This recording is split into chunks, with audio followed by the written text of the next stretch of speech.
I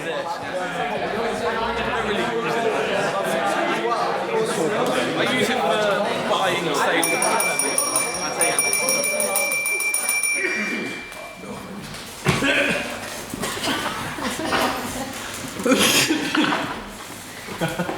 Any more thoughts? I think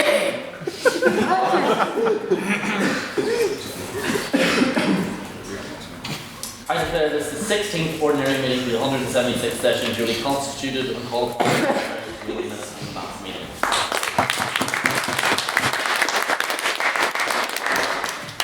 James, this is your opportunity. Okay. He says I never look up. You're very pessimistic. Anyway, on Thursday the 6th of February, the Queen's University of Belfast Literary and Scientific Society convened for the 15th ordinary meeting of the 176th session to debate the motion this House would means test the NHS. We first went to council announcements where Daniel de Valera announced that Theresa May is coming and has now been for a talk. Big removal, encourage all to come into the libraries again. We then moved to private members' business where Beth Lynam, with melancholy visible from every single pore, asked what we think of the removal of the Lavery's burgers and pints deal. Contributions were heard from Jonathan Duranja and Brian Ho, HLM. Tom Burns, HLM, raised by Trump has entered into peace talks with Ukraine, and what do we think the impact of this will be? Responses were heard from Veronica Lamb, Matthew Spratt, Elliot, whose second name I still don't know, apologies, and Brian Ho, HLM. Hugh Chomp raised how Trump has called himself a king since entering the White House, and Dermott has sympathised with this name change. We then moved to the President's questions, where James Church asked the President James Church asked an incredibly awkward and difficult question, which proved to be even more awkward in the result. Daniel de Valera then asked something about rolling cigarettes, although I didn't take Daniel for a smoker, but I didn't catch the rest of the sentence. James Valera asked, how many literary presidents can you name? Dermott said a few and ended up listing 20. Daniel de Valera asked, can we name Matthew Spratt the king of Mansran? James Valera asked, how many cards? And then I stopped typing and Dermott stopped the question. A vote of prior opinion was then called. There were 2 votes for the proposition, 9 for the opposition, and 15 abstentions. The result was the motion false. We then moved to the first proposition speaker, which was Ryan Ho, HLM. Ryan began by saying, and I quote, I finished work 2 hours ago and went to spoons and ate food.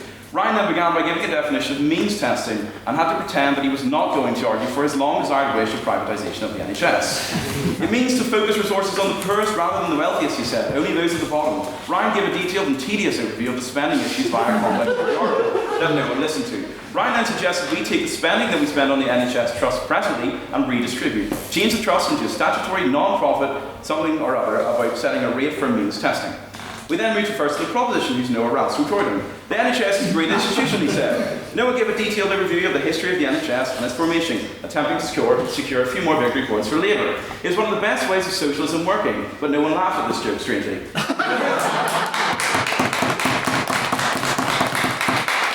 Noah then raised concern that this approach would lead to a complete privatisation of the NHS. Noah said that we need family-run principles that the NHS was built on. Private companies will ensure greater health and equality. Noah gave us an insight into how he broke his wrist and instead opted to suffer the pain like a true stoic.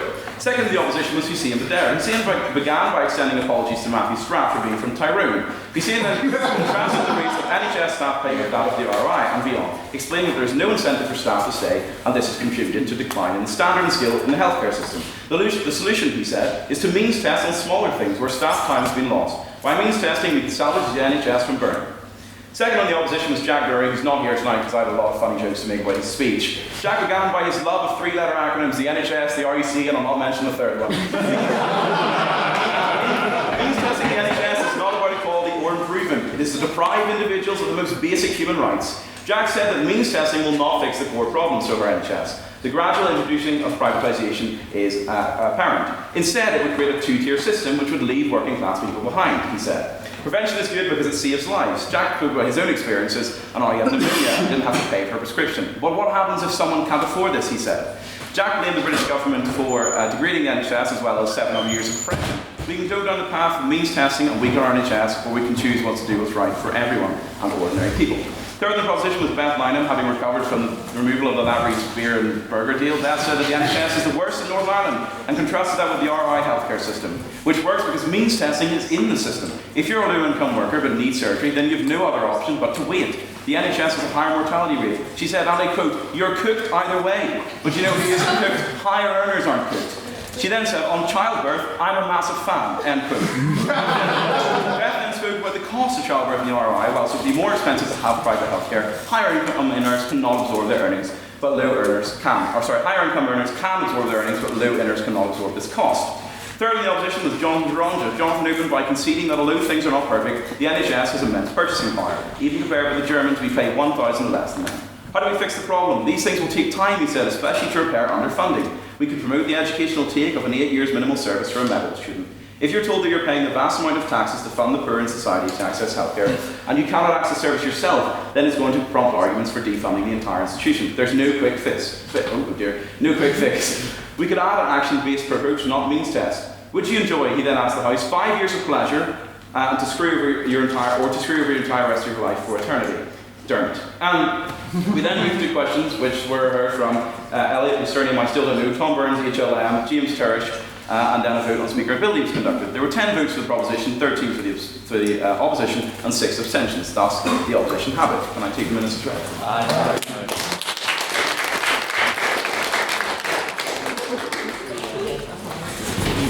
Thank you, Mr. Secretary, for those interesting minutes. Now we move to council announcements. Do we have any council announcements, Mr. de Valera? I'm not gonna lie, as I look across the room for instruments to make awful puns about, it's hard to keep them organic. Nevertheless, I shall pipe up about the horrific events. So today we hosted the Teams May, like the Baroness May, so thank you very much for all those who attended. And the good news is that the lyric train continues, because next Monday in the Senate room we'll be hosting William Crawley at 7 PM. So get excited, hope to see you all there, and it'll be a great event.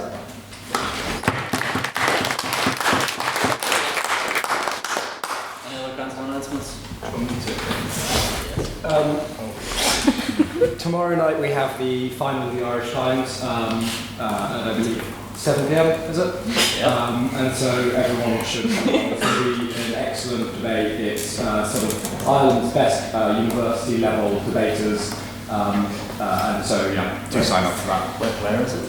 It's over in the McDonald. No, sorry. What's the name? I don't know the name of it. It's the church building opposite the SU. Shame. It's the Elmwood. Point of order. Besides, yes. Any other council announcements? Yes, once again, I'm here to encourage you all to come to the weekly social at Lavery's, happening right after this debate. So I hope to see as many of you there as possible. Hi, we're doing fantastic with speakers so far this semester. I just want to invite anyone interested in speaking on next week's debate. This House regrets the proliferation of artificial intelligence to send me a message on any social media platform or grab me in the pub afterwards. Thank you. I'm not technically council, but considering Baker didn't mention this, our annual forum will come to that journey. There's also that. It's coming up on Monday the 24th of March in the Ulster Reform Club, and the link to sign up for that is in the Liz Ricketts Instagram bio. So please come along, it's a very good evening with lots of drink and food and other stuff. Awards happening. Any other council announcements? Okay, now it is time for private members' business. This is your opportunity to raise anything you've seen in the news. Don't get too excited, Massey. Or anything that particularly annoyed you this week for the House to discuss. So, do we have any case of private members' business? Matthew's just wondering what the House's views on Donald Trump's recent release of his AI video outlining his plans for Gaza. I don't want to see that brief context. It starts with him, with Gaza being all rubble, and then it's built up into this big Riviera style place, beaches, him dancing with a lady in a bikini, and then him concluding lying on the beach topless with Benjamin Netanyahu. So just wondering what the House's thoughts on this were. I think it's just a boomer sharing boomer memes, pretty much. I wouldn't look too much into it. Donald Trump is someone who just, shares the first thing he sees. I don't think he envisages that, but given he was involved in real estate, I'm sure he sees some opportunity to maybe further his business interests amid the rubble in Gaza, perhaps. Just to correct the record, it wasn't Donald Trump dancing with a woman in a bikini. Strangely enough, it was Donald Trump dancing with a man in a bikini. Did they think out of everything was the biggest plot twist I expected? Thing was that apparently Trump's Gaza is trans inclusive. And we can reveal to you all tonight that the man in the bikini was Sam Hayes.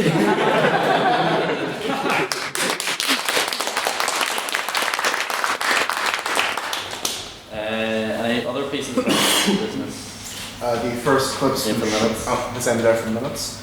The first clips from Shrek 5 have been revealed, and they are quite frankly abysmal. Shame. Why is there Shrek 5? Redesigned them. It's sickening. I want to hear this actually. under what? Name for the minutes. Ordinary seeing them F No. motors.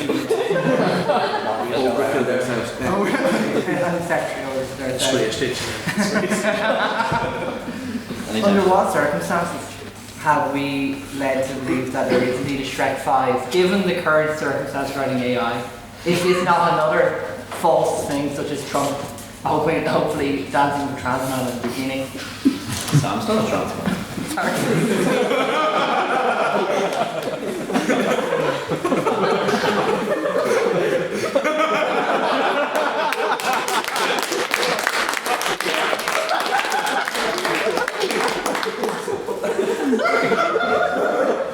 Anyone else on Shrek 5?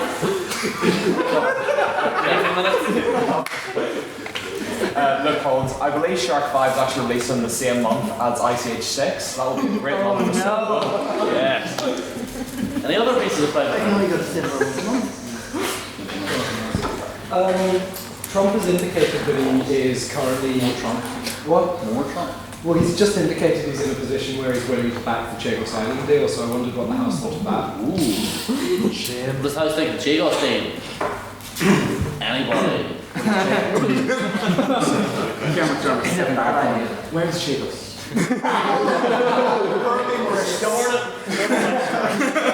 I know, Jack, I've seen your Instagram post. Don't worry. I don't think the Chagos. Sorry. I think the Chagos, Massey's batsman.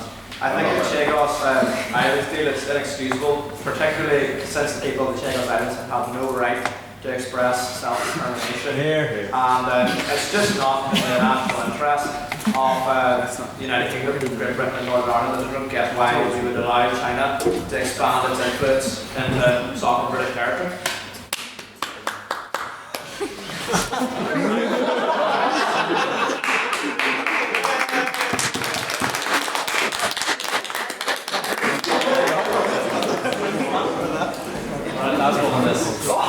Yeah, I would second that. And I am someone who considers themselves perhaps an Irish Republican nationalist, but even looking at it from the outside, it makes no sense. I mean, if you actually look at the deal, it involves paying each person in Mauritius, I believe, £90. It's like £90 per person in Mauritius for them to hold the island. So it doesn't really, the lease itself doesn't make much sense. Like, Britain doesn't have a lot of aircraft carriers, its navy is kind of depleted, so I'm not too sure. Well, I mean, it is true. So it doesn't really make much sense from a strategic perspective. I will say it does make more sense when you realise that all people on Mauritius and Chagos come out the trans men in bikinis. Any last pieces of private members' business? Yeah. Huge help in the minutes. Last week was CPAC 2025, the Conservatives' big event, and such notable entrances as the Third Term Project, which is very keen on getting a third term for the current president, and also Elon Musk, who is allegedly off his face on ketamine. Likely thing for Elon Musk to do. Any other thoughts on Elon Musk and ketamine? I thought actually, right now. I thought I'd actually give my opinion on CPAC more broadly rather than necessarily Elon Musk. As someone who's been to CPAC twice. Okay. I think went on 4 days, so more of a story. Anyway, so what's weird is when I went, it was like just at the beginning of the Trump presidency, and at that point CPAC was actually not very pro-Trump, and I think it just shows how Trump has completely taken over the Republican Party, that CPAC is now just the pro-Trump fest. So, yeah.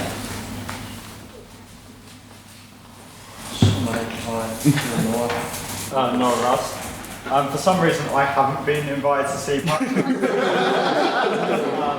But I did see, I think it was Liz Truss who made an incredible entrance onto the stage and gave a rambling 10-minute speech.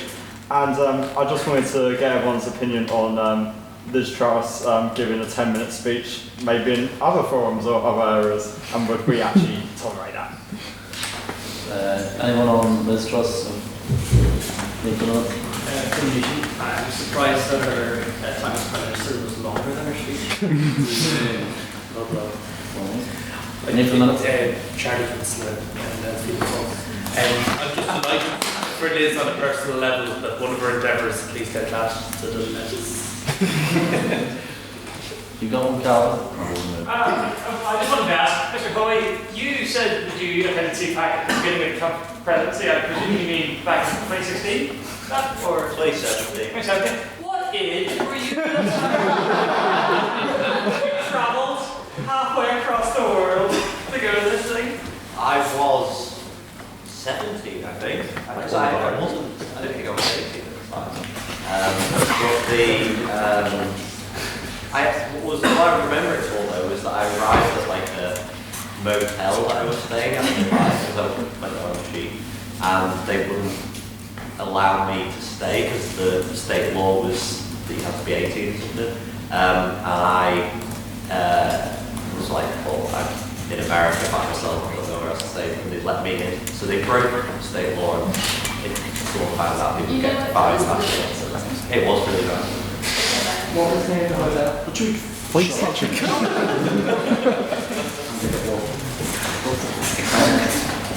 Okay, now it's time for President's questions. This is your opportunity to ask me anything you'd like that is not political or about my sex life. So, President's question. Ray. Okay, you know my name. Yes, correct. The other night, you were awarded a pimp table at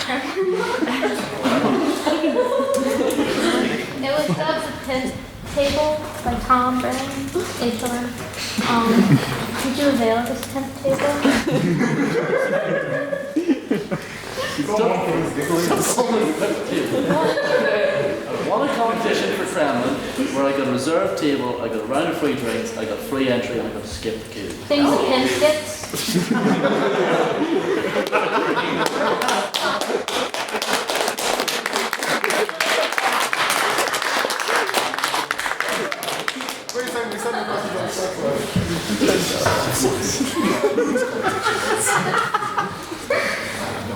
It's not about your sex life. Every day I think about resigning. Every day I think about the constitutional provision for the vote of no confidence in schools committee. I did avail of the pimp table, yes. Considering we're not allowed to ask questions about your sex life, do you consider banning questions about your pimp life? We're now banning questions about my pimp life. So, from one pimp table, how was the lunch with trees available?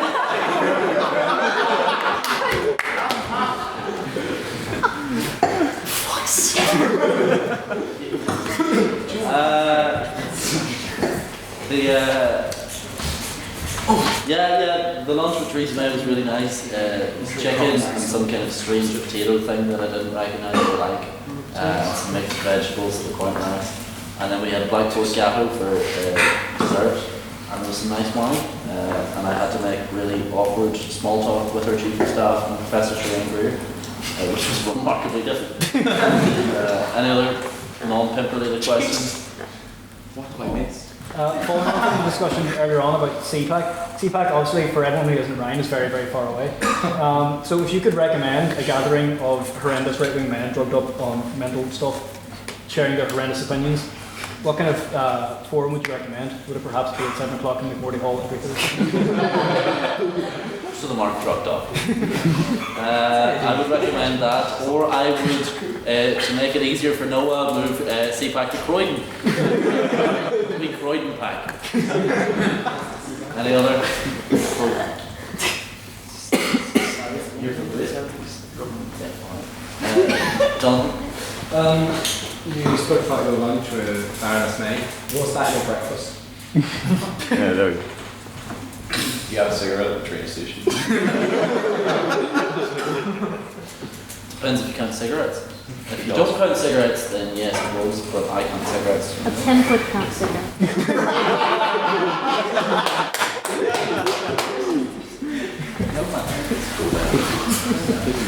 Who do you think would make the better butler? Austin Butler or Jerome Butler? Hold on. Gerard Butler, your man, does all those like mediocre films where he plays. Gerard Butler. Because Austin Butler would just spend the whole time mocking you. That's not very good. Any other? In the spirit of Theresa May visiting, what's the naughtiest thing you've ever done? Be a pimp. I can't answer that. Is it running through the fields of wheat? Many things. What's a socially acceptable thing? What's not saying we've done this week to make it easier for you? Can't say that. Not a man's first name, Dermott would be. I'm doing well if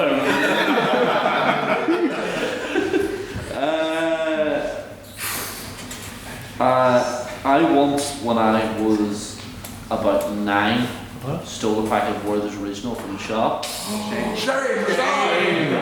And then felt such guilt that I went back to the shop and incognito put them back. And then I worked in that shop for 4 years. Did you steal from that? No.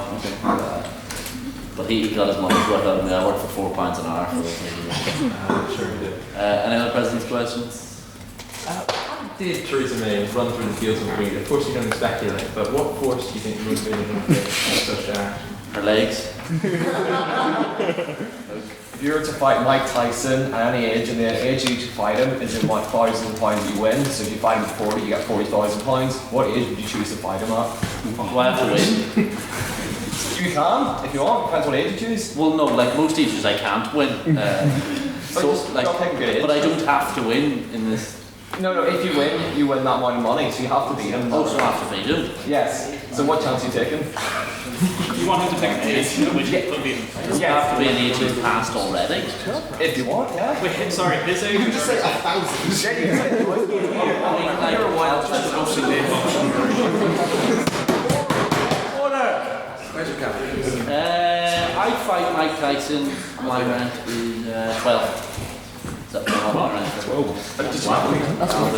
Mr. President, if after stealing a pack of Werther's Originals you felt such shame that you felt compelled to work in that very same shop? No, I didn't do that. I needed the money. Well, that kind of defeats the purpose of my question, so we'll ignore that and we'll say, what did you do that caused you such shame that you felt compelled to stand being president at this time? I stole the bell, gavel and gown. Any other last one? I recently asked you about what your favourite type on that organ was, but I'm now going to ask you, what was your favourite carol to use in his head? Do you want me to pick one, like a specific one out? Next.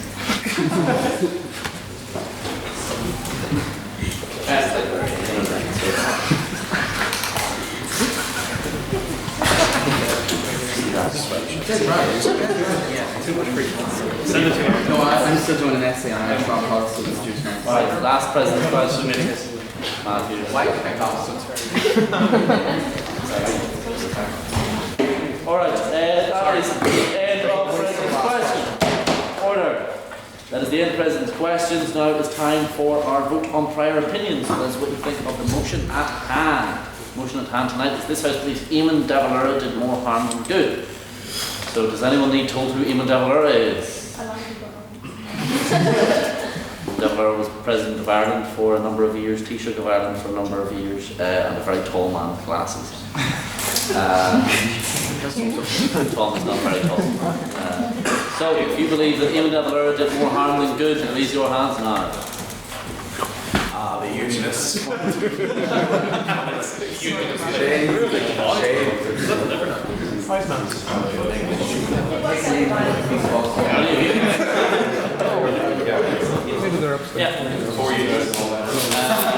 Those that do not believe Éamon de Valera is more harm than good.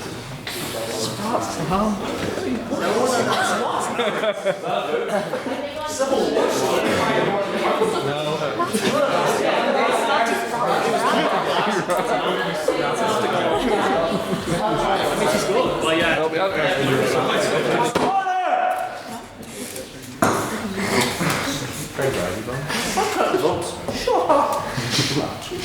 We're all awful rowdy today. I mean, one British PM and you all think they're hot shit. And those that would like to abstain on the motion. All the English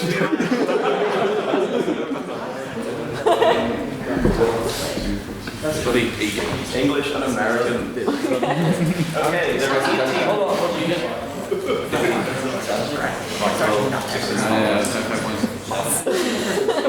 It's 70 is not lucky number. Never mind. Louis, go ahead. Can I have the vote on speak or on prior opinion, please? There were 18 votes for the proposition, 9 votes for the opposition, and 7 abstentions. Thus, the motion carries by 1 vote. And there was 1 unionist who betrayed the proposition and voted with the opposition. That's it. Okay, now. What is it with you and clapping hands? Now for a quick read-through of the rules. The speeches are 7 minutes long. First and last minute is protected time, which means you cannot offer any POIs. To offer a POI, raise your hand and say, on that point of information. Do not say point of interest, because that's wrong. You need to raise a point of order in the event of an emergency or anything bad happening. Please address point of order to me and I will consider whether to take it. Raising a point of order? No, I'm asking a question about point of order. Must we stand up for giving a point of order? Well, it's only on.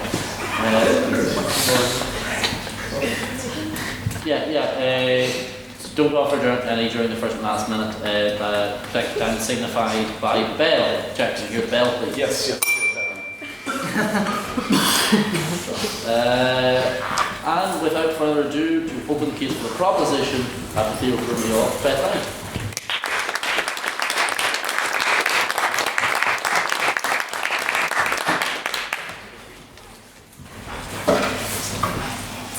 I'm really excited to talk about Irish revolutionaries. I exclaimed with excitement.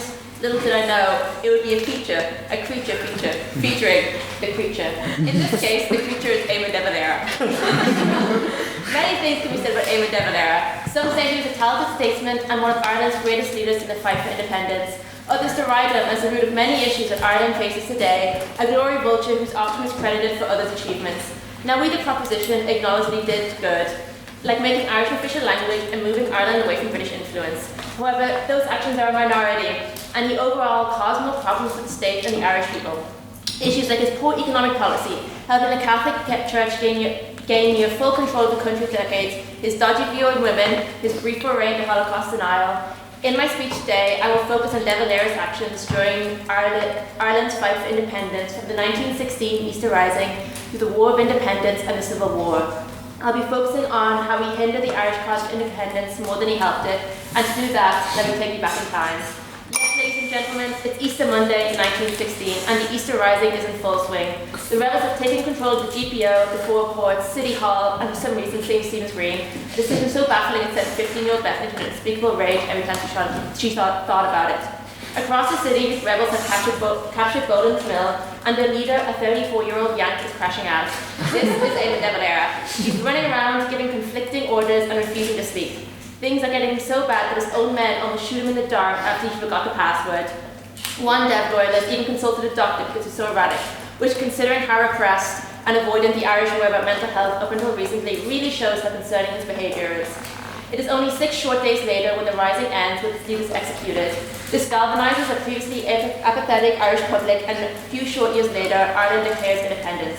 De Valera was spared execution. As a US citizen, the British didn't want to anger the Americans, especially when they were trying to get them to join the ongoing war in Europe. So the rising ends, De Valera is imprisoned. This erratic display is an unfortunate start to his career, and while he was apparently a good leader, one of the main traits that makes any leader great is the ability to keep a level head, something Dev obviously hadn't learned yet, and at 34 it was a lesson he needed to learn quickly. But he's in luck, because it's now 1919 and the first dollar has been elected, De Valera as the president. Independence has been declared and war has begun. The De Valera redemption arc is incoming. The Black and Tans are out in full force and Dev is time to fight them like a man. Wait, hang on. Where is De Valera? Where is one of Ireland's greatest leaders in its struggle for independence, as I'm so often told? Well, he's off in America. That's fine, no worries. Not like there's a war going on or anything. I'm sure I can't be too critical of his time in America. He raised money that was essential for the war effort, though he failed in his ultimate goal, which was the American recognition of an Irish state. In his absence, he left the running of the doll to a smarter, more military-minded, and infinitely hotter Minister of Finance, Michael Collins. De Valera is largely absent during the War of Independence, but when he returned, he immediately tried his best to tank the war effort by suggesting that the Irish should stop using guerrilla tactics and instead face the British military in a more conventional style. He feared the portrayal of the IRA as a terroristic organisation, different IRA lads. Of course, his room temperature IQ play was immediately shut down, because of course it was. How do you think a ragtag group of rebels who were 0-1 million to the British were going to defeat the most skilled military in the world at the time of conventional warfare? Even with the money he had raised, Ireland lacked the manpower, the skill, and the experience to go head-to-head with the British. And no matter how deep Irish pockets could go, British pockets could go much deeper. This, I think, is the first proper time we see De Valera actively doing more harm than good. Because, spoiler alert, the Irish won and finally gained independence, largely due to the guerrilla-style warfare and Michael Collins' tactical brilliance. If De Valera had his wish, I don't think Ireland would have won the war and would still be under British rule for at least another decade or so. I think therein lies the issue. De Valera is good at taking other people's work and building on it. If Collins hadn't won the war, De Valera couldn't have done any of his good things. He couldn't then lead this new state, he couldn't have been able to write the Constitution among countless other things. Can we really credit De Valera with all these good things if he did his best to undermine all the people doing the actual legwork? He's like that one person who doesn't do the group work but still gets the credit. Okay, so we haven't seen amazing things from De Valera so far. He did some good by raising money but made poor tactical decisions and was largely absent from the entire conflict. But don't worry, it's now August 1921 and everybody's preparing for the Anglo-Irish peace negotiations. And this is the perfect time for Dev to show his brilliance. He's the most skilled negotiator on the Dáil side and has already been in discussion with Lloyd George. Not everybody needs to be a military genius, and it's more important to lead during times of peace than times of war. Wait, what's that? De Valera isn't going? Now why would he do that? All this talk about an Irish nation, and he's not doing anything to actually make it a reality? Arthur Griffith and Michael Collins are among those sent to London for negotiations. I guess Collins himself argued he was a soldier, not a politician, and was not suited for the role. But his face card never declined, so it's worth it. A few months later, the delegation signed the Anglo-Irish Treaty. It's not perfect. Britain still has significant control of Ireland, and 6 counties will remain within the Union. That, however, is unsurprising considering a parliament was established in Northern Ireland before negotiations even began. It's not perfect, but it's a start. After 800 years of struggle and oppression, Ireland has the most freedoms and independence it has ever had. There's no way De Valera will have issues with it. He's not going to scapegoat Michael Collins. He had the chance to negotiate himself. It was a surprise he didn't negotiate, but obviously he trusts the delegation. What's that? He's going around Southern Ireland making inflammatory speeches and heavily encouraging a stoking civil war? Jesus, Mary and Joseph, I can't with this man. No, thank you. Yes, the self-proclaimed man of peace was stoking tensions. He opposed partition and believed it heavily favoured the British. True. Michael Collins, his once trusted ally, said of him, no one but a factionist looking for means of making mischief would have thought it worthwhile to have risked wrecking the treaty for. The Civil War began with the takeover of the forecourts in Dublin. The new Free State Army stood in opposition when British forces threatened to reoccupy the country.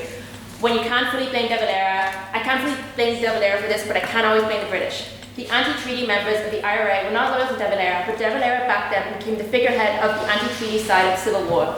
He soon came to regret this and tried to sue for peace, but failed to come to a satisfactory compromise. It was only when the Free State fully disarmed the IRA that the conflict ended. This, I would argue, is one of his worst actions, where he incited a conflict and division about a treaty he could have been a central part of shaping, but instead chose to scapegoat his allies and cause a bloody civil war that ended up killing 1,500 soldiers and civilians. Again, the goods he thought he was doing by ideologically opposing the treaty vastly outweighed by the real-life harm it caused his actions. De Valera won in the end and said both the Taoiseach and the President of Ireland creating the country he envisioned, which really goes to show the civil war was completely unnecessary as he achieved his goals without violence and piggybacking off of others' accomplishments. He continues to champion United Ireland by completely failing Northern nationalists. I thank you for listening and thank you for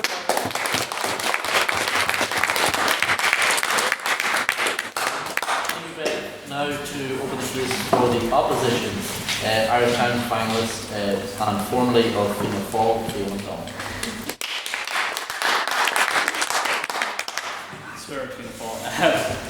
Éamon de Valera. The very mention of this man's name elicits anger and rage from the beyond pleasance of the southern Irish establishment, or should I say the South Dublin establishment, as evidenced by the first speaker and her South Dublin British accent. His country. He was a teacher, a soldier for the Irish Republic, a president of the outlawed First Dáil, a Taoiseach and a president of the Irish Republic. But instead of honouring and cherishing his legacy, we have allowed a small minority, represented by the proposition here this evening, to portray the Longfella as some sort of menace. The meme that has proliferated in recent times of Dev's Ireland describes an Ireland akin to a prison island where church diktats reign supreme, with the resultant impoverished landscape, all facilitated by Dev and his lust for frugal comfort. But my friends, I will argue here today that De Valera's legacy has more positives than negatives, that we should celebrate what he left behind. Dev's passion for the Irish language saw him become a Gaelgori as well as a member of the Gaelic League. His cultural nationalism soon became revolutionary as he joined the Irish Volunteers and took part in the 1916 Easter Rising, fighting valiantly at Boland's Mill. During the War of Independence, Dev embarked on an American tour and raised over $5 million in financing for the First Dáil and represented Ireland as President of the Irish Republic, with crowds of thousands welcoming the chief in places like Fenway Park and Madison Square Garden. He was even awarded Chief of the Chippewa Nation. I mean, look at this guy. Look at the aura. That alone is enough to here. Now, some like to criticise his conduct preceding and just after the signing of the Anglo-Irish Treaty in 1922, which ended hostilities between Crown forces and the IRA. The subsequent civil war that ensued due to the oath to the Crown saw the IRA split. But De Valera was absolutely right to object to a treaty that was signed without his authorization. I mean, he was president, for crying out loud. It's like representatives from Ukraine signing a peace treaty with Trump's America and not consulting with Zelensky beforehand. To suggest he caused the civil war is laughable. It would have happened with or without him. Dev actually tried to go down the democratic route. The 1922 Collins-De Valera electoral pact saw Michael Collins pull out at the last minute despite having a shared programme to run on. When all political options are exhausted, he felt brute force was his only way out of it. Eventually, Dev did order the Chief of Staff of the anti-treaty IRA, Frank Aiken, to end the Civil War and proceeded down a path of integrating hostile Republican forces into a constitutional party, Fianna Fáil, under a mandate of democratically and peacefully making Ireland fully free and autonomous. Entering government in 1932, the Fianna Fáil government set about to dismantle bit by bit the remaining vestiges of perfidious Albion's stranglehold on the Irish Free State. While Collins talked the talk of the freedom to achieve freedom, Dev actually delivered. Having run on a message to secure sovereignty for the fledgling Free State, Dev's party used the Statute of Westminster to repeal the oath of allegiance to the British Crown. I mean, how embarrassing would it be for Irish TDs to swear an oath of allegiance to King Charles III? Imagine Danny Healy-Rae doing that. His Nokia would go off for crying out loud. The role of the Governor-General, a representative to the Crown, also remained in place post-independence, with the previous government doing little to nothing to get rid of this role. For his part, Dev proceeded to undermine this position by appointing an ally of the ruling Fianna Fáil party as governor, thus delegitimizing its role and overseeing its removal. He also masterfully navigated Ireland during the economic war with Britain, in which short-term pain managed to yield long-term success. While Britain was Ireland's main export market and the levies on imports was hard for many to stomach, ultimately the economic war saw Ireland no longer having to pay burdensome land annuities. The economic war also saw Ireland retain control of the 3 vital treaty ports, thus removing what remained of Britain's hold on Ireland. The 26 counties, I know it's a sore spot here, but anyway. The passage of the Anglo-Irish Agreement in 1938 ended this tit-for-tat economic dispute. On housing, the government punched it way above its weight. From the early 1930s until the mid-1950s, over 100,000 social homes were built. Yet today's government consistently misses their social housing targets. Now, the proposition mentioned that Dev showed cowardice in his decision not to involve Ireland in World War II. But let us not forget that despite our external neutrality, Ireland did not remain neutral. Whether it was the decision to intern Germans and other Axis soldiers who landed in Ireland, or the sharing of weather reports ahead of the D-Day military landing, military neutrality did not equal political neutrality. Let us not also forget recent MI5 documentation, which concluded that the British intelligence actually preferred Ireland to remain neutral, as it suited them to share intelligence with the Irish Army. When Winston Churchill had the temerity to attack Ireland, to attack my country for its stance, De Valera retorted, could he not find in his heart the generosity to acknowledge that there is a small nation that stood alone, not for 1 year or two, but for several hundred years against aggression, a small nation that has never surrendered her soul? How refreshing is that sentiment? And how much is it missing in today's class of Irish leaders, only too eager to get small nations involved in the wars and conflicts of larger powers? Now, just before World War II, in 1937, Dev set about crafting the Irish state's foundational document, Bunrach na Heran, which birthed Éire as a free and sovereign nation. Articles 2 and 3 of that document also affirmed Northern Ireland as consisting as part of the de facto territory of the nation, equal in all her parts. Now, some have taken issue with the special position afforded to the Catholic Church in the document. However, it must be noted that special privileges and recognition were also afforded to other faiths, including Judaism at a delicate time for European Jewry, I might add, and the minority Protestant faith on the island. Which leads us to the issue that the opposition or the proposition raised about De Valera being in bed with the Catholic Church. This is a fallacy. At the time in question, Ireland was a supermajority Catholic country. Given the historical importance of the Catholic faith for the Irish Catholic people who suffered under penal laws for centuries, it only made sense that this historically oppressed faith had at least some, or I would say major, representation in this document.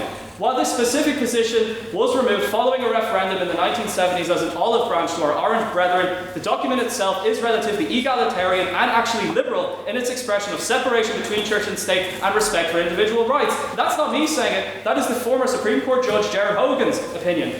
Dev actually refused to yield to Catholic special interest groups like Mari Duce, who demanded that Catholicism be placed as the official religion of the state. Okay, so now that we know all the criticism of De Valera are unwarranted and ill-founded, what are we left with? Oh yes, what did you say? That he's a weirdo. Yeah, he was like slender, spoke with a strange country vernacular, wore strange spectacles. Yeah, the man was just a weirdo. I mean, if you listen to his speech that he delivered in 1943, The Ireland We Dreamed Of, where he referred to an ideal Ireland of people who valued material wealth only as a basis for right living, of a people who satisfied with frugal comfort, devoted their leisure to things of the spirit, whose fields and villages would be joyous with the sounds of industry, with the romping of sturdy children, the contests of athletic youths, and the laughter of happy maidens, whose firesides would be forms of wisdom for a serene old age.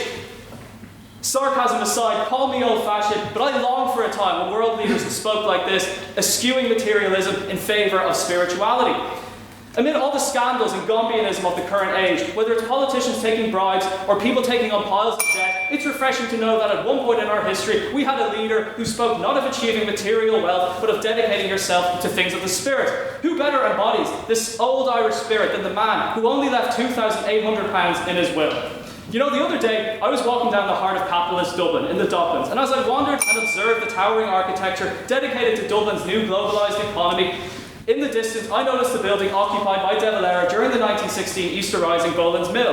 That rising sought to create an Ireland not only free but Gaelic as well, and not merely Gaelic but free as well. Recently, Boland's Mill was sold to an approved housing body to offer affordable rents to essential public sector workers struggling to rent in the most expensive city in Europe. Affordable for them is €2,000 per month, with a two-bed apartment akin to an industrial site. What better encapsulates the sheer regressiveness of today's day and age that the supposedly wealthiest country in the world cannot manage to house its most essential workers? Ladies and gentlemen, I implore you to oppose the motion here tonight and acknowledge that while not perfect, Éamon de Valera's legacy is one we should cherish and not confine to the dustbin of history. Thank you.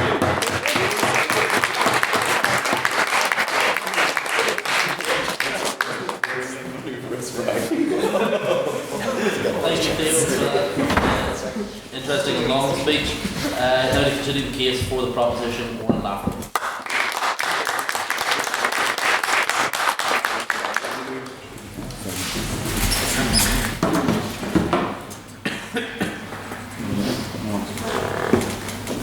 Ladies and gentlemen, tonight we will hear two very different accounts of the same man. Some deem him a patriot, a nation founder, a champion of the Irish language. Others deem him the biggest crash hit of all time, a man who sold this country to the Catholic Church and the last half version of Michael Collins. The opposition tonight will attempt a masterclass in rewriting history. They will point to a man who pioneered this country's independence, the man who with his own two hands resurrected the Irish language, the man who cried in the Dáil when the treaty was signed and the island was partitioned. You see, these events did actually happen, but not in the gaslight, gatekeep and girl boss way that the opposition was presented. They masked the core of who De Valera was, a man who consolidated power for himself at the expense of his morals and the nation he swore to serve. We are all familiar with the diatribe that surrounds Collins De Valera, but it is symptomatic of the core De Valera characteristic. The opposition will state that it is simply a fundamental question of sovereignty that differentiates these two men.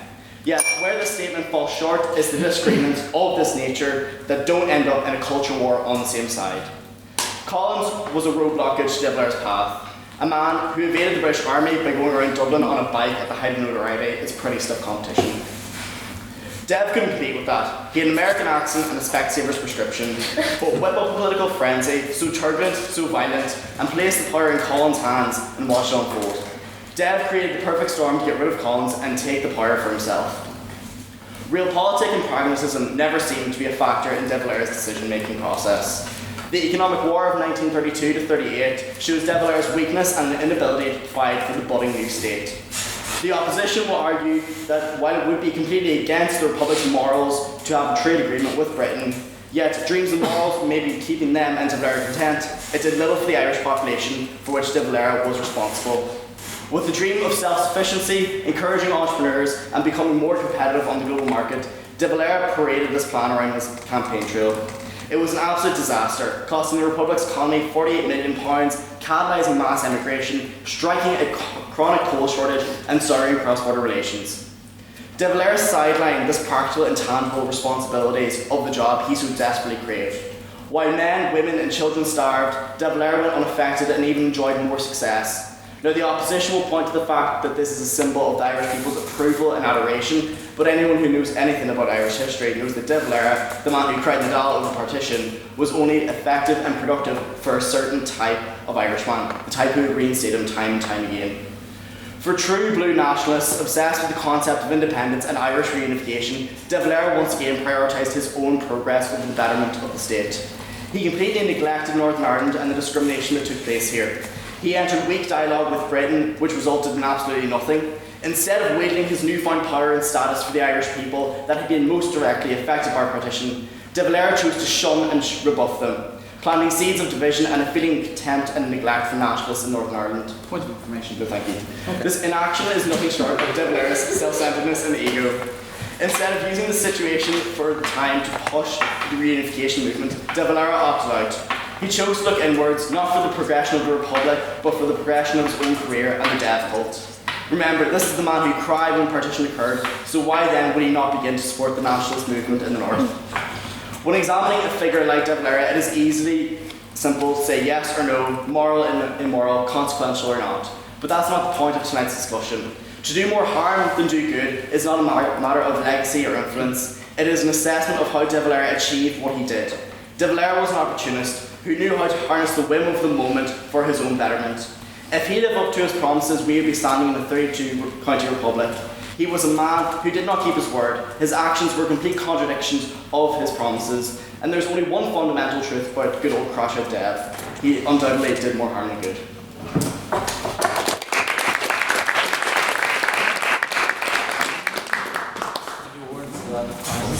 Now, to continue the case for the opposition to reserve. Oh my God, it's terrible.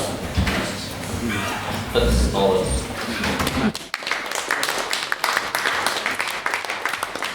Don't say anything. Crazy. What? Kill yourself, open the dress. The wise heart will know the time and the way, for there is a time and a way for everything. So a man's troubles lies heavy on him. Ladies and gentlemen, honoured guests, good evening. History is a difficult thing to reconcile. It is not a ledger where we can simply add up the good and the bad and subtract one from another and come to arrive at an indisputable sum. History is complex, it's messy, it's full of contradictions, and if you don't believe me, try spend a few hours with the founding fathers and ask how could a man rise that all are created equal and yet deny that very principle to those in bondage. And so, tonight I want to talk to you about a man, for all the things that he was and wasn't, was a titan of Irish history, a man whose name evoked pride in some, frustration in others, and a deep contemplation in anybody who takes the time to look beyond slogans and headlines. I wish to speak to you about Éamon de Valera. There's no denying that Éamon de Valera was one of the architects of modern Ireland. He helped lead the Irish people through revolution, through war, through the painstaking construction of a nation that for centuries has been denied the right to exist. He was there at the birth of a republic, at the drafting of a constitution, at the laying of a foundation that, for all its flaws, still stands today as a bastion of common sense in a world increasingly driving itself mad. He fought for an Ireland that was free, independent and self-determined, and in that fight he was unyielding. As engineer from scratch, De Valera led a state-building project not seen before in Europe. The largest housing developments of their kind were built in the early state. Dublin suburbs such as Glasnevin, Crumlin, Finglas, and all the like were built to give people independence the opportunity to live in clean, spacious housing with indoor plumbing, and it allowed the second sons and daughters to come to the city with the possibility of prosperity. Lamasse's great economic advances was the final application of De Valera's groundwork. The Ciarán-free zone and the opening of factories such as Braun and Irish Sugar and Carlow, the introduction of the FDI that we all enjoy on both sides of this island, were the final impacts of Dev's leadership. On that point? No, can I just carry on, please? The Irish press was the voice of the Irish people, founded by De Valera until it became the Irish Express under the regime of Bruton. But history does not afford its leaders the luxury of a perfect record. For every step forward, there were missteps and missed opportunities, and moments where the idealism that once fueled the movement calcified into something rigid, something unwilling to bend to the times. His refusal to compromise during the treaty negotiations divided the nation. His social conservatism cemented an Ireland that was for generations and to an extent today was unwilling to embrace change. His leadership, brought its strength, sometimes come to a vision of Ireland that seemed to be more rooted in the past than in the future. That was indeed too romantic, yearning for a past that was idealised and frankly never existed. The Land Commission marginalised South Protestants, albeit confiscating land in a manner not dissimilar to which went before. Yet this allowed for upward social mobility in what was the tenant class. It allowed for who were previously downtrodden, I do apologise, these characters previously would only have faced two options: the migrant ship, or indeed the potato drill and the milking stool. It allowed people such as me, semi-literate cultures, to go to university by having a stake in the economy and indeed owning land, which of course throughout Irish history has become a bit of an issue. Indeed, no more were we mere bits of driftwood in the Irish, British and European economies. We had a say. We had an impact that we could actually do something. And yet, I will tell you this. If you measure a man not by perfection but by impact, if you measured him by whether he left the world in Ireland the better than he found it, the balance tips towards De Valera, having done more good than harm. Yet, there are some marks of De Valera's impact that we forget to ignore.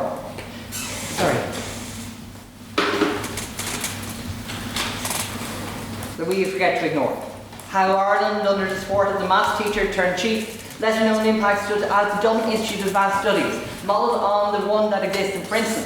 He managed to bring in some of the world's best academics, Paul Dirac, Erwin Schrödinger, and indeed some of the best Celtic scientists. Today, it still exists. And a host, yes. He brought in the best academics, but he banned a lot of writers, like Joyce and Hemingway were described as pornographers. Like, Dev's Ireland wasn't exactly a place of arts and arts and academics are two different things. Indeed, let's talk about science. Allowing Ireland to become a bastion of intellectualism and a pursuit of a scientific enlightenment. Because Ireland endured, Ireland thrived. And if a nation is lucky, if it is blessed, if it is strong enough to outgrow even its greatest leaders, to take the good that they built and leave behind the mistakes that they made. Today's Ireland, a modern Ireland, an Ireland that stands confidently among the nations of the world, owes much to the work of De Valera, but it has also moved beyond him, and that, in the end, is a true mark of progress. Those of you who have heard me speak in defence of the chief, you say it is the same old story. Perhaps it is. As the great Prime Minister once said, I'll leave it to you to guess who. Of course it's the same old story, because the same old story is often true. Of course mistakes are made. people disenfranchised and others disproportionately raised in glory. I promise you that this island would be immensely worse off if it wasn't for De Valera. So by simple definition, he must have done more good than it. We are his legacy. Ireland is a good place to live and to work and to carry on your studies, be large part because of him. So was he perfect? No. Was he at times his own worst enemy? Absolutely. But did he love Ireland? Fiercely. And did he, with all his flaws and failings, help shape a nation that stands proudly today? Yes. And for that, history must judge him not in absolute terms, but as a man who, when all is said and done, did more good than harm. To quote a fellow and another hero of Irish politics, Mr. Charles J. Haughey. He did the state some service, and he knew it. Thank you.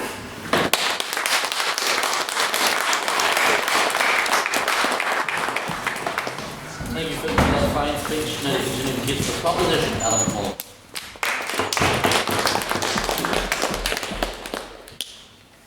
Ladies and gentlemen, the motion this evening begs the question: was Éamon de Valera a snake man like a Michael Collins, or was he a patriot who only had Ireland's best interests at heart, like Alan Rickman in Die Hard?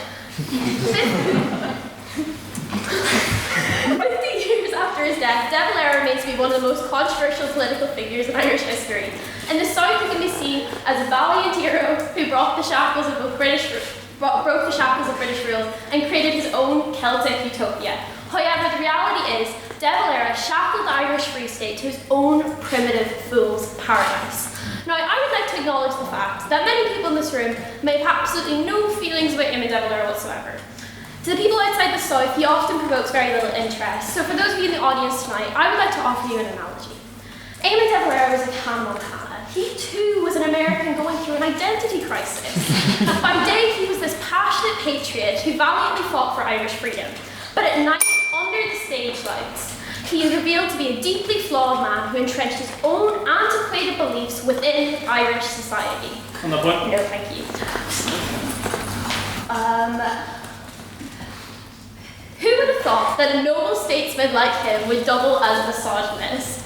In Éamon's eyes, the necessary elements of a prospering state were isolationist economics in a country with almost no natural resources, women only being treated as childbearing homemakers, and a large emphasis on Catholicism. He would mix it all together and get the best of both worlds. Except it wasn't. It was archaic and it was dangerous. Yeah, go ahead. If he was so out of touch, how come he got elected president? I'll admit that he got elected and he got a majority, but there was a lot of women at the time that should have been liberated, nevertheless. When Yeats met de Valera, he was disappointed with what was described as a living argument rather than a living man. That living argument fought tooth and nail for Irish freedom, and for that, I and many others owe him a great debt. But the irrevocable harm he caused exceeds the success, ladies and gentlemen. Now, to the Anglo-Irish Treaty of 1921, condemned by the opposition, it's been called many things: a betrayal, a capitulation, a half-go solution. But ladies and gentlemen, before you rush to condemn it and glorify de Valera's refusal to put pen to paper, let's ask ourselves one simple question.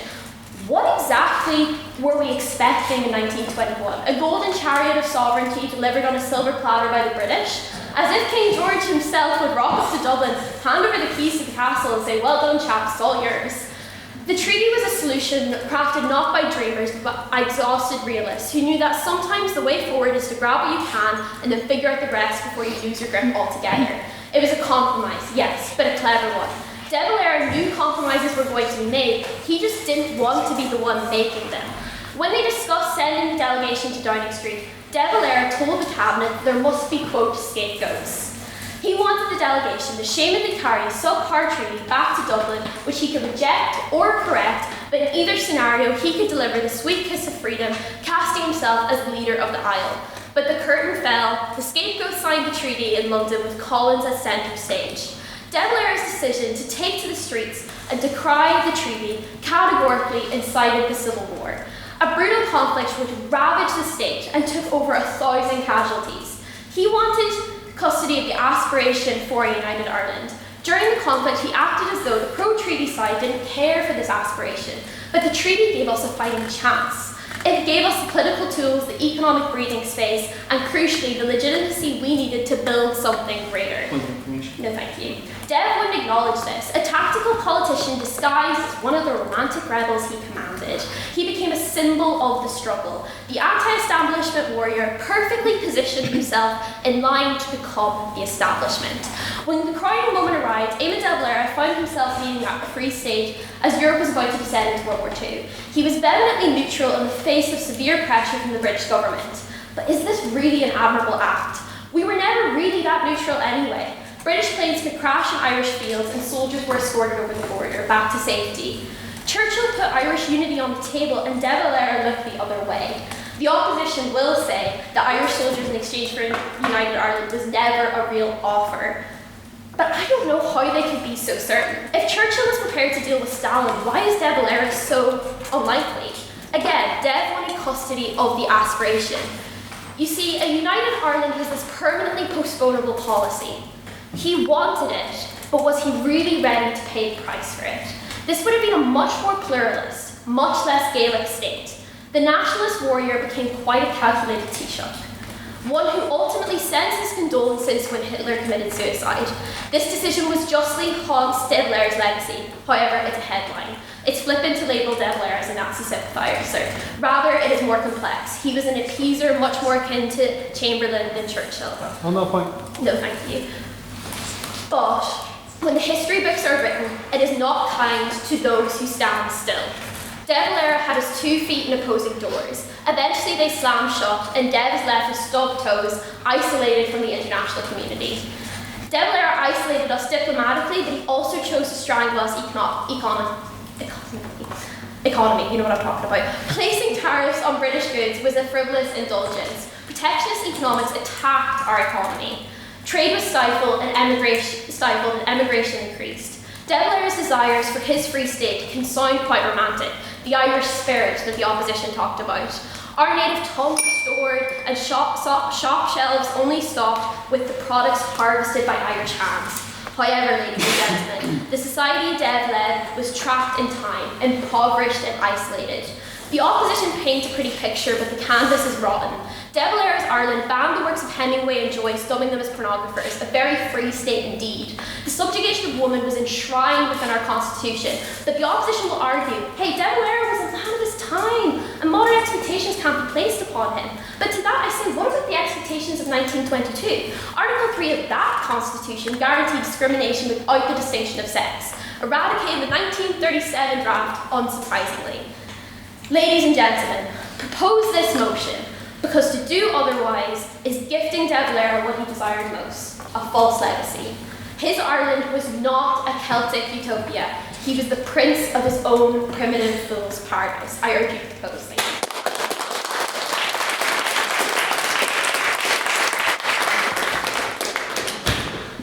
Thank you very much, Alex, for that excellent speech. And it continues to speak to the opposition. Chair Busey and within the fall, Chair McDonald.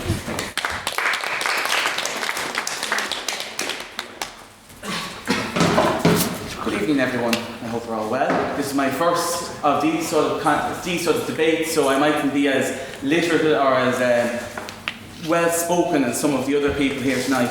But as a history student, for my sins, I would like to focus specifically on De Valera's rule, specifically my interpretation of him being as a man of peace.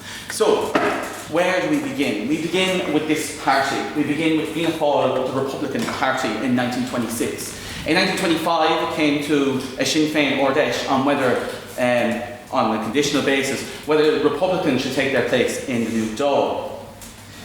This was not passed at the Sinn Féin Ordesh, and a majority of MPs, or well, TDs as it was then, walked out of that Ordesh to found Fianna Fáil, the Republican Party, in 1926. This, ladies and gentlemen, will become a crucial part in what will go on with Irish freedom later on, or Irish peace throughout this island. When you look at Fianna Fáil, when they were established in 1926, they're very much a slightly constitutional party, as Sean Massey says, bringing in elements of the old Republican movement, those who had gone out and fought with the gun, and quote Harry Boland's, those who had gone out and were willing to fight a war. But he brought with them a number of people who were willing to work within the Irish state, willing to dismantle the treaty. And this is something the opposition, or the proposition even, I beg your pardon, have sort of alluded to, a pathway to freedom. Yes, the Cumann Gael government that came after the pro-treaty side was established in 1923, did nothing towards dismantling the treaty. Absolutely nothing. This is something that Fianna Fáil did from its establishment in since it came to power in 1932. Take it apart. Not for now, please. Sorry, I've lost my train of thought now. No, not at all. I'm a very polite debater. Oh jeez, I really have to. Yeah, we came 1932 anyway. Statutes, Westminster, etc. But there was another thing that De Valera did, and Fianna Fáil did in government, which relates back to De Valera being a man of peace. In the 1930s, as you are all well aware, Europe was on the brink of war. Various different authoritarian organisations were trying to take power in various countries throughout Europe, and indeed they did. The black shirts in Italy and the Hitler shirts in Germany, as I believe a future T-shirt would say, John A. Costello of Fine Gael. Yes, De Valera in 1933 banned the blue shirts. 7 years before the Conservative government or the coalition government in the UK banned the British Union of Fascists during the Second World War. Another organisation he banned as well, CERR, the communist wing. So in Ireland we enjoyed a level of democracy. On that point? Not for now, please. Now I've lost my point again. There was another organisation, the organisation that I believe Mr. Steele mentioned earlier, the three-letter acronym that shall remain nameless for now. Huh? Yes. This organisation, well, the IRA for anyone who's...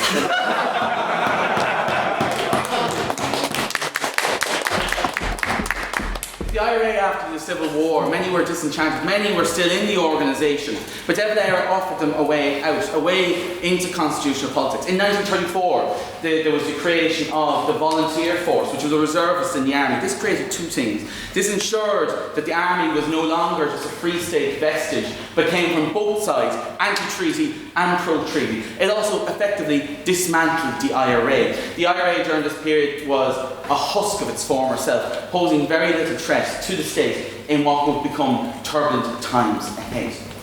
We move forward to 1938. Fianna Fáil have won another majority.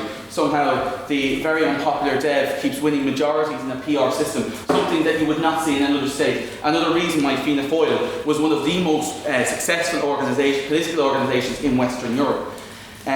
We come to 1938, the treaty ports. I would remind everyone that the return of the treaty ports made sure that Ireland could remain neutral throughout the Second World War. While we did... On that point? Not now, thank you. While we did provide aid to the United Kingdom throughout the Second World War, namely the Donegal Air Corridor, which allowed flying boats, namely Short Sunderland, sorry, the World War II nerd in me is coming out now, but Short Sunderland's access from Lough into into the Atlantic to combat German U-boats, something that was a lot more material than the mere treaty ports, as warfare, specifically naval warfare, had changed at that stage. On that point? No, thank you. Jeez, I keep losing my point.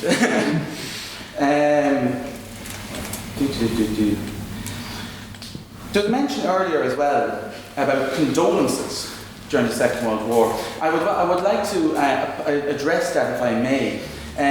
We do know that De Valera did visit the residence of Dr. Hempel, the German head of the German legation.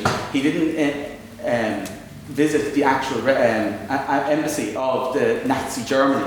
So we're not exactly sure what was said in the residence. But what I can tell you about condolences, when FDR died in 1945, nearly done, the tricolour over the Dáil was raised at half-mast. Condolences from all across the Dáil floor was given upon the death of the great leader of the United States for the last decade or so.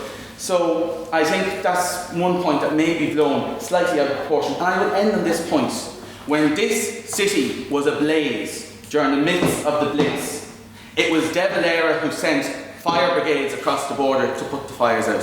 Accordia, I would like to ask you to oppose the motion. Thank you very much.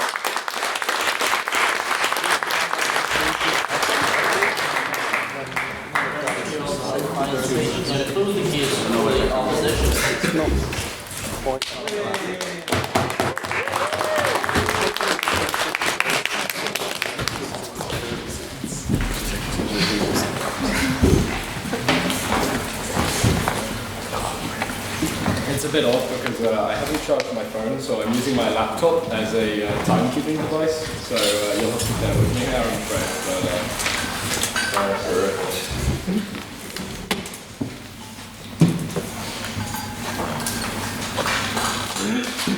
De Valera, Fanta. What are these two seemingly unconnected things happening? Questionable links to Hitler and the Nazi Party.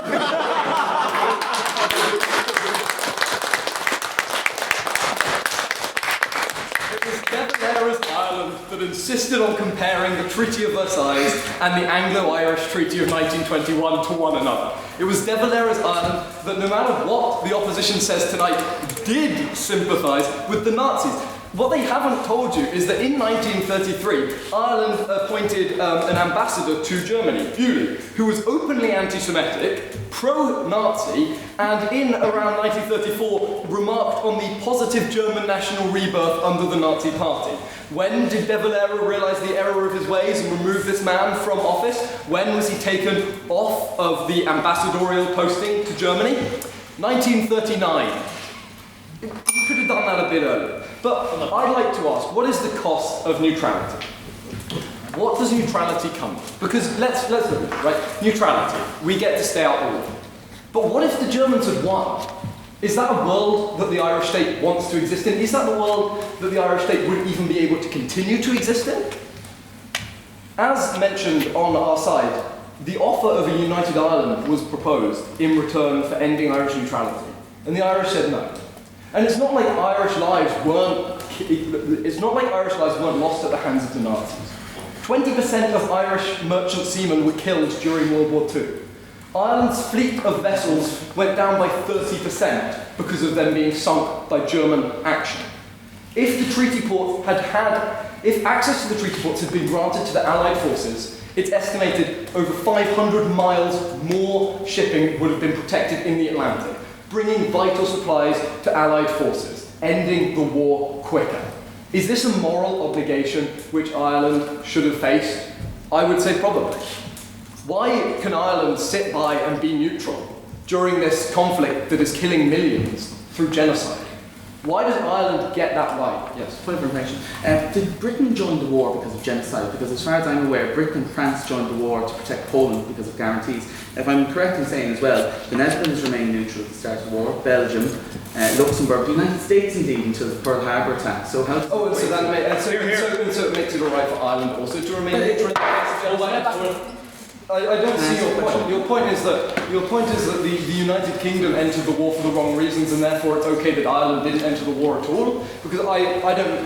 That doesn't make sense to me. But whatever we say about the war, what we can say is that ultimately it didn't work because the war kept Ireland somewhat away from aggression, right? But that was completely made void by the failure, the abject, utter failure of De Valera's post-war and pre-war economic policy. So, economics is what I study, history is what you study, let's talk about economics. Let's talk about protectionism. Per capita income in Ireland. It's above the European average in 1945. Per capita income in Ireland in 1961. It's below the European average. Now, why has this happened? Well, let's look. Firstly, there was no change from 1930s policy. De Valera mistakenly believed that political independence relied on economic independence, something that in this globalised world, seeing how the Irish economy functions, we can say is completely nonsense. If Ireland still held to this view, there would be no modern Irish economy. And indeed, thanks to De Valera, there was no modern Irish economy for several years after the war. In In 1945, in the post-World War sort of ecosystem, De Valera moved to refuse GATT membership. That's the precursor to the WTO.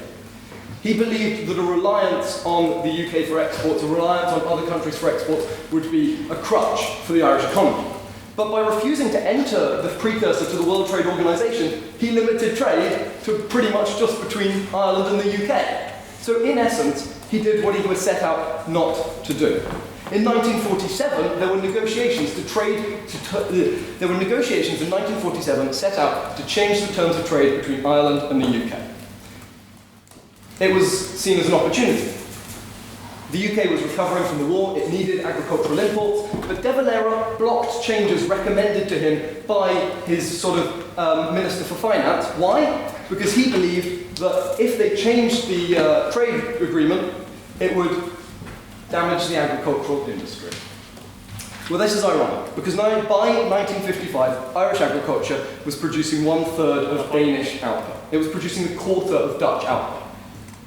I mean, the Netherlands was ravaged by World War II, and yet their economic production, their agricultural production in 1955 was 4 times higher than Ireland. No thank you, no thank you.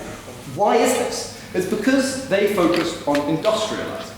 They focused on building up an industrial base, something De Valera blocked. So let's talk about the long-term, let's talk about the long-term outcome.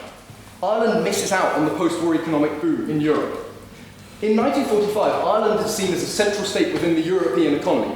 By 1961, Ireland is a peripheral, underdeveloped, and primarily agrarian state which did not grasp the opportunity presented during the 1950s. And this is because of De Valera's economic policy. The population declined throughout the 1950s. There was emigration because of economic policy. There was a high dependency ratio. Not enough people were in work. Why was this? Because of cultural and social policies. Because of the role of women having to be in the house instead of in the workplace. It took 30 years for De Valera's policy of protection to fail Ireland. And it took 30 years for the policy of openness to succeed. It wasn't until the 2000s that Ireland's GDP per capita reached the rest of Europe and then overtook it. And it was because of a policy shift towards openness. But why did it have to take 30 years for us to realise the failure of protectionism? Why did it take 30 years for us to recover? Because of De Valera's damaging policies, because of the holdover of De Valera. Let me just finish with this. Massey, who was De Valera's Ministry for Industry and Commerce, told delegates, told the men underneath him, to not talk to the Organisation of European Economic Cooperation. If they ask why protectionism, don't talk to them. If they ask, would you consider changing protectionism, don't talk to them. Don't even explain protectionism, just do not engage with a bloc that was objectively trying to help Ireland.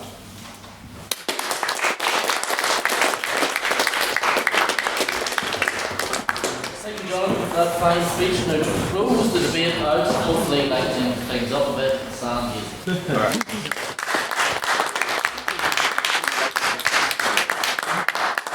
Hey, get my card. Oh yes, here you are. Good evening. So I forgot my notes there in my pocket. Mr. President, Madam Secretary, members of the proposition, the opposition, and other varied strangers and vagrants. I am delighted to be here this evening. I've only just recovered from the flu, and there's nothing I would rather do than stand here and talk about Éamon de Valera. I don't know anything about Éamon de Valera. Now, first thing I've decided to speak about is the fact that you're all probably very surprised to see me speaking on this topic. After all, I am a Protestant. Now, this may be confusing. I mean, growing up, I had no particular affinity for Éamon de Valera, nor did I know much about him, apart from one story that I heard from my now 88-year-old grandmother who lived near Lafferty in the 40s, and her story about Éamon de Valera coming to visit the local town, which about her and the other Protestant children pelted his car with stones. That was my early experience with Éamon de Valera at the moment. The other thing that you may be surprised to see is that I'm not giving a joke speech, which is the same political speech I seem to do this weather. I was under the impression I would be able to just go after everyone the same as I did during the cannabis speech and he was drunk. I thought that I would just go after the people here for being Finnegalers. An Englishman on the other side would have helped greatly. But no, I have been told I'm not allowed, so I shall just do some rebuttal until the clock runs out, because I've been at work all day and haven't written a speech. So, first of all, you.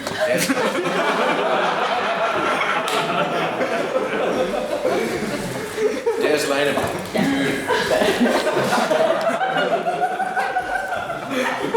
First thing you spoke about was the Catholic Church, which I'm going to speak on with learned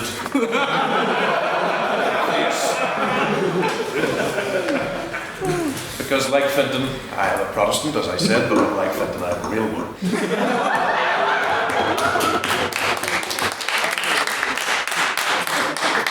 Back to some formation of a serious speech. Come on now, you were meant to be telling me off for doing jokes, remember? So, the Catholic Church, yes, there are bits of the Constitution that are completely dated. I mean, the bits that they should have took out that last 8th of March, the bits about the woman's place being in the home, yes, it's very dated and all that sort of stuff. The thing is, everybody in the country thought that in 1937. Most of the 95% of the women would have said that in 1937. No, I'm not saying it's right, but yet, yes, I'm saying it was popular and he would have been criticised if he didn't do that. And also, some idea that De Valera was somehow this big Catholic mass.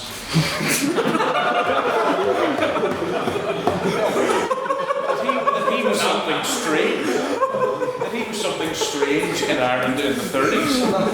Look at Fine Gael and the Labour Party in the 1930s. They were hardly social justice warriors. We were going around talking about women's rights to do anything apart from vote for them.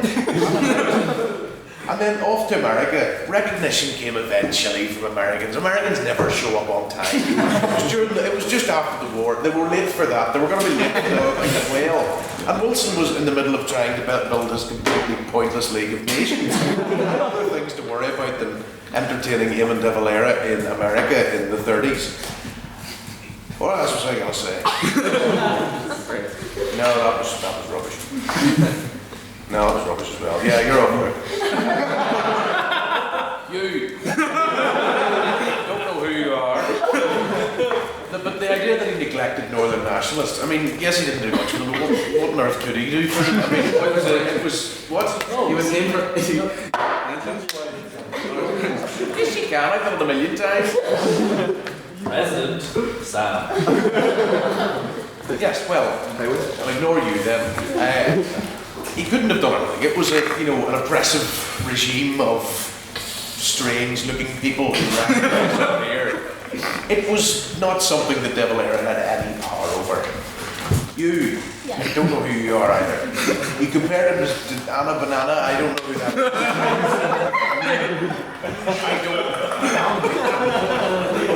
I don't know. And the treaty, your idea that everybody thought that George V was going to come over and rule Ireland directly. It wasn't that he was going to, it was that he could. It was a principle, which is sometimes more important than pragmatism.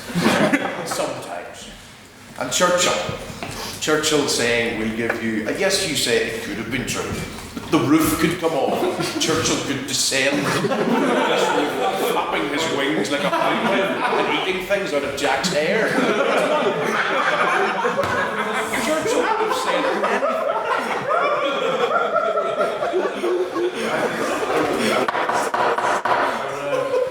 He would have sold his own granny for fighting the war. Right, now, the meat of the argument. You, Englishman. What is your point? We know from letters that Chamberlain wrote to his siblings, and also from Ernest Bevan, who was the most knowledgeable man of Ireland in the war coalition government, that they were serious about the proposal. So I think that counts as the point. I think De Valera would have had a bit of a challenge in his hands if Churchill decided just overnight to give him Northern Ireland. I'm not sure if it went quietly. But yes, the war, in my final minute I will talk about the war because that's all I ever talk about. Neutrality. It wasn't really neutral. You look at Switzerland, it was neutral. Apart from hoarding Nazi gold, entirely than having the pub. They shot down both sides of planes and they wouldn't let anybody fly over their airspace and all this. Ireland, German pilots came down in turn for the rest of the war in Mayo or somewhere. Fate worse than death. British pilots were quietly allowed to sneak over the border back into Northern Ireland and go and fly planes again. The Donegal corridor, of course, the flying boats from Castle Archdale going out to protect these convoys where so many Irishmen were getting killed. They were allowed to go through Donegal in order to do that, saving countless lives, thousands and thousands. And what else? The weather reports. The weather reports probably the most important thing that Ireland did during the war. Everybody remembers D-Day, June 6th, 1944. It would have been June 5th if it hadn't been for Ireland, and it would have been a complete teetotal disaster. Because the weather was bad. Goodbye.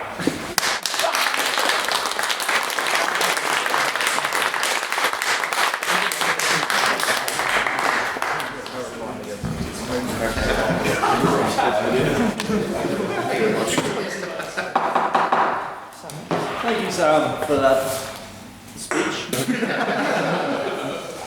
It's now time for questions. So if you have a question for the proposition, raise your hand now.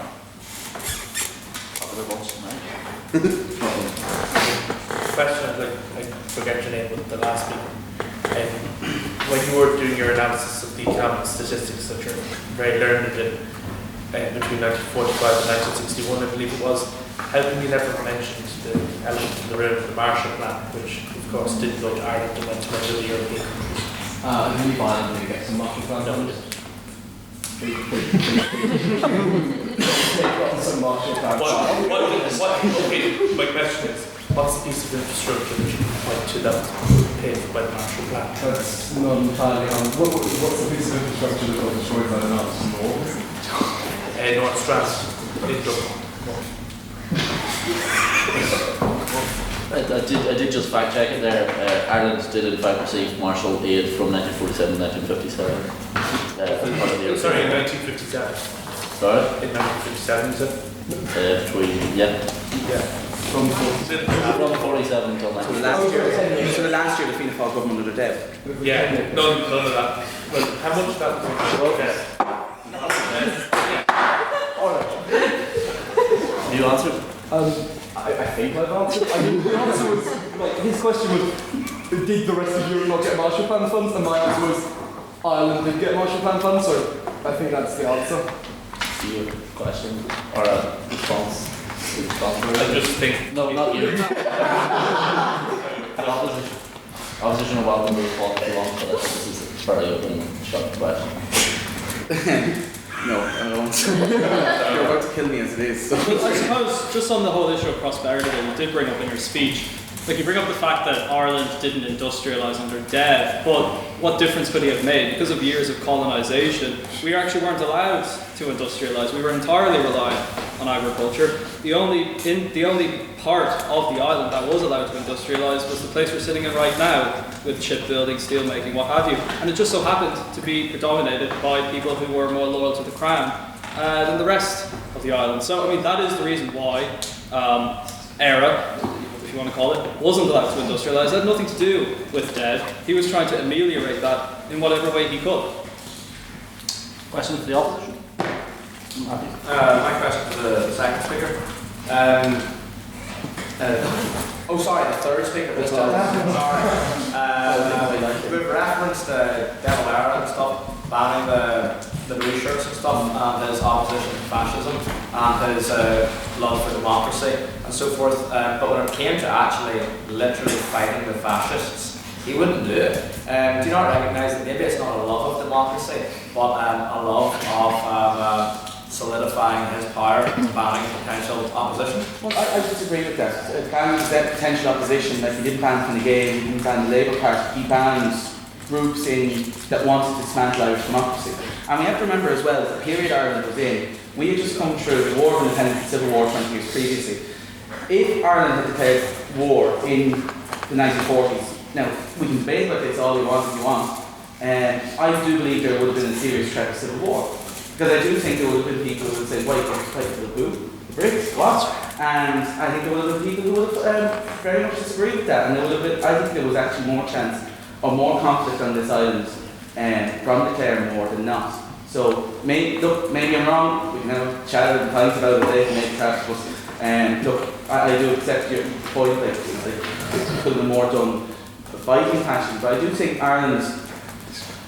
You know, people talk about Fianna Fáil being a slightly constitutional party. Ireland is a slightly neutral country, considering we were so pro-allies in our efforts.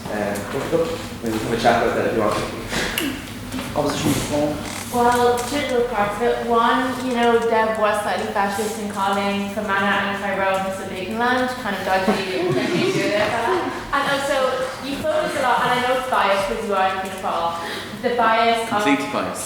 Let's be honest. Democracy and all that. But I'd like to make the rest of the room aware that Fianna Fáil is not the Democratic Party that, I don't know what your name is. Ciarán. Sorry, In fact, Fianna Fáil has been responsible for most of Ireland's corruption over the past years. Charlie Hoggy got mentioned, who was in my constituency, so like... I was thinking where I'm not in South Dublin, I'm in North Dublin, please you know. But Charlie Hoggy was well known for having silk shirts from Paris. Gun running in the north. Being incredibly corrupt, plus his successor Bertie Ahern, who ran the country into the ground, had no sorry. So the claims that Fianna Fáil, the party that Deb started, was completely democratic is completely untrue because every issue that Ireland's had is Fianna Fáil's problem. So that's Okay. So we have an abstaining question. This is a question plus both sides. John Burns. This might be slightly similar to Matthew's question, but it branches away slightly. I think both sides on numerous occasions talked about neutrality, Ireland's neutrality under Deb, as either a reason for Deb doing more good than harm or more harm than good. But at the same time, both sides kind of said two different things, technically four different things said about neutrality, which is either that it was neutral and good, neutral and bad, or weren't neutral good and not neutral bad. And neutrality is a very complex thing that Ireland was ostensibly neutral, but at the same time did help the Allies in an awful lot of things, including the weather report for D-Day. But also, whenever the going got a bit tough for the Allies, De Valera did make small and quiet and discreet moves, but nonetheless very solid moves towards trying to side with the Allies. So there was an awful lot of moving back and forward done during the period of Irish neutrality during the war. But I want to know outright from both sides, was Ireland neutral or was it not? And was that a good or a bad thing? Opposition reform. You to lead. In regards to neutrality, my point was more so the fact that, like, I agree with the opposition that we weren't, like, totally neutral. Like, I agree, like, we helped both sides in weird ways, more the Allies more than anything. But my point more so is, and our point together, is that the legacy for De Valera is it's lauded that he was neutral. It's like almost a bit of, it's a proud thing that he was neutral, he had to be neutral. But we weren't, like, we were ostensibly neutral, we weren't really neutral. And also, I genuinely, like, I think also to do with the treaty, like, if you look at the treaty ports as well, I genuinely think it'd be admirable for us to get involved in World War II. We could have helped a lot. We could have, all these people could have been saved. And I know that that's not a popular thing for someone to say with my accent, but at the same time, like, history was kind to the people who stood and did nothing during Nazi Germany. So. Yeah, I suppose hindsight's a wonderful thing, and you keep bringing up someone brought up fascism earlier. Like, that's not, and as Ciarán said, that's not why World War II was fought. It was fought to protect the territorial sovereignty of Poland, something that Churchill was even a bit sceptical of himself. And so I suppose the distinction is that Ireland was de jure neutral, but de facto it wasn't. When you actually look at the ins and outs of how it conducted itself during the war. And I do think perhaps in the short term, had they got involved, I mean, I don't know what good they would have done. Again, lackluster army, lackluster economy. I'm not sure what good they would have done. Maybe the ports would have helped. It's very hypothetical. But I think overall, in the long run, in the long term, I think neutrality did benefit Ireland because it's a very small country. Other comparable small countries like Switzerland as well is also neutral for that kind of same reason, because, I mean, they have a much better army than Ireland does, but it doesn't really make sense for small countries who aren't, antagonistic towards the world or generally, to get involved in the conflicts with larger powers. So maybe in the short term it wasn't a good move because of the horrors of what happened in the continent. But I think in the long term it definitely benefited Ireland because there's no point in little old Ireland getting involved in the conflicts of larger powers. And just because we have Great Britain beside us involved in all these conflicts, it's David versus Goliath. Because it might be small, but it had an empire, so we don't need to get into that. So I think overall it was the right move to remain neutral. Okay, well, that wraps up our debate. Now it's time for our vote on speakerability. So this is not what side you agree with, this is which side you believe spoke best. So, if you believe our friends on the proposition spoke best, raise your hands.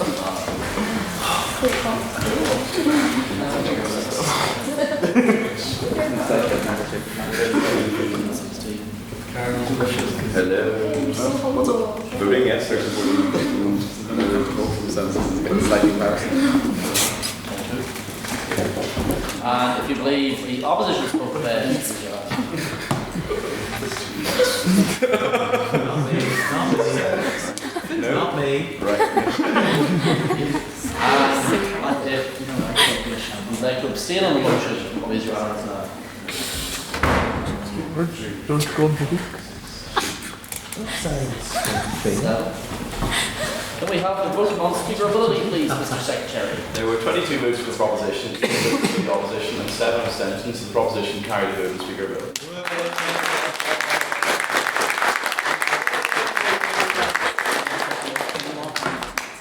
Now, Baker. Yep. Where are we going now? We're going to Lafferty's. We're going and tomorrow night at 7 o'clock in Theo with Old Jonathan, we have the Irish Times debate final. So if you'd like to attend that, please sign up and get a ticket, or you can find the link on Instagram. And an opportunity has arisen to speak in the Philosophical Society in Trinity College, Dublin, on the motion this house would get the Brits out. And the proposition, so if you would like to go down and speak, come and chat to me. I'll be speaking on the motion on a side, I won't tell you. So if you're interested in that, come and chat to me and we will talk. But you're free to go. I'll go.